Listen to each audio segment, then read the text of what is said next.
China has stakes in more than 24 Canadian mining companies, including some of the industry's biggest names.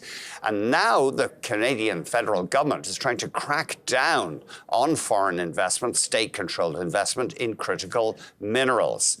Canada's approach has been to work with friendly nations to develop supply chains.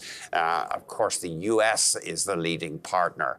We're hearing now that the US has actually been approaching Ontario mining companies to discuss a possible investment. Of course, they're anxious, the Americans, to secure supplies of crucial minerals such as lithium. We're joined now by the CEO of Frontier Lithium, Trevor Walker. Trevor, thanks very much for coming on the show. Oh, my pleasure. Thanks for having me. Before we get into what the Americans are trying to do, just tell us about your project. You'd like to mine lithium using the hard rock method in northwestern Ontario, and you have a pretty rich deposit. Yeah, we're pretty blessed here in Canada, Northern Ontario in particular. Frontier Lithium's advancing what's called the Pac Lithium project. It's, to your point, a hard rock asset. It is the highest grade lithium deposits in North America, top 3 in size. So very fortunate to be working through pre-feasibility stage on the project right now. Great opportunity for the country and the continent as a whole. What kind of CapEx are you thinking about? I believe it's a bit more than 600 million at this stage.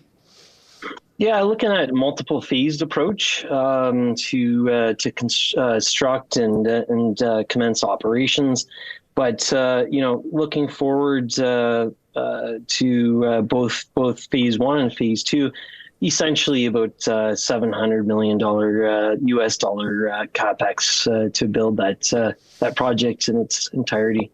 How will you compete with the Aussies, though? As you know, they now have a dominant role in global lithium production with their hard rock mining. Yeah, it's a great question. We're really fortunate here in North America.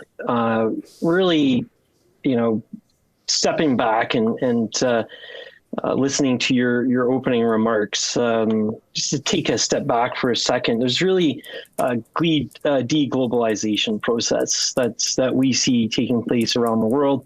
And it's really about diminishing that interdependence between the US or the West and China. So we're really fortunate in North America to have the opportunity to, as one would say, go from farm to table, or from resource extraction right through to processing, refining, producing the critical minerals and materials to ultimately produce cells and electric vehicles right at the greatest market in the world. So that's a huge opportunity that we have here sitting on North American soil. You say you've been approached by the U.S. Defense Department over possibly providing you with financial backing. What details can you give us here? Without getting too granular on that, it's well-known fact that Washington is having multiple conversations with multiple stakeholders on North American soil.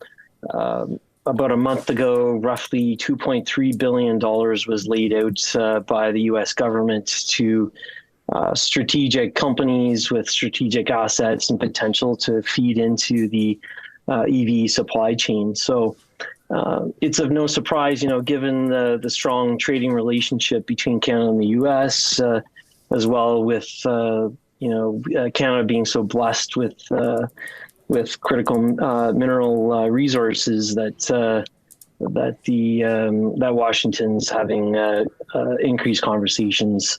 There's a great opportunity for Canada. Working so closely with the U.S., it's really of no surprise that there's multiple conversations happening across border right now. I know you probably can't go into any actual details, but what do the Americans say to you? Basically, that it's really about access for strategic resources. And one thing that's clear with the geopolitical changes taking place around the world, the push towards decarbonization. North America as a whole needs to work with what we have. And again, Canada's being so blessed, really an environment that's more favorable and more supportive towards mining initiatives. It's a great opportunity for Canada. The transition as a whole, especially on the heels of COP27, is around minimizing distances and creating local supply chains. So our duty here as Canadians is to work closely with our strong trading partner to the south to really leverage resources, especially when we look at a market in huge supply deficit that we see for the next 10 to 15 years, and really try and keep the wealth in the north and create those added value steps as we take, physical raw materials and process it to ultimately feed EV manufacturing, domestic manufacturing.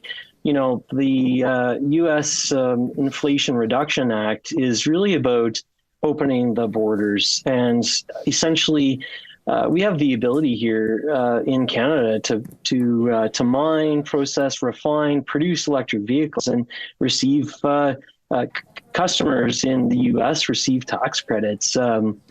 So that's really a really favorable environment for us. So obviously, the conversations are around just working closely. And as we have stress on foreign direct investment, in particular, loosening or tightening on Chinese investment in Canada, that's a gap that needs to be filled, and it can only be filled by government. It has to take place quickly. But that's a huge opportunity, again, for us to create a huge opportunity for Canada and for much needed northern communities in northern Canada from the resource extraction standpoint. Trevor, thank you very much indeed.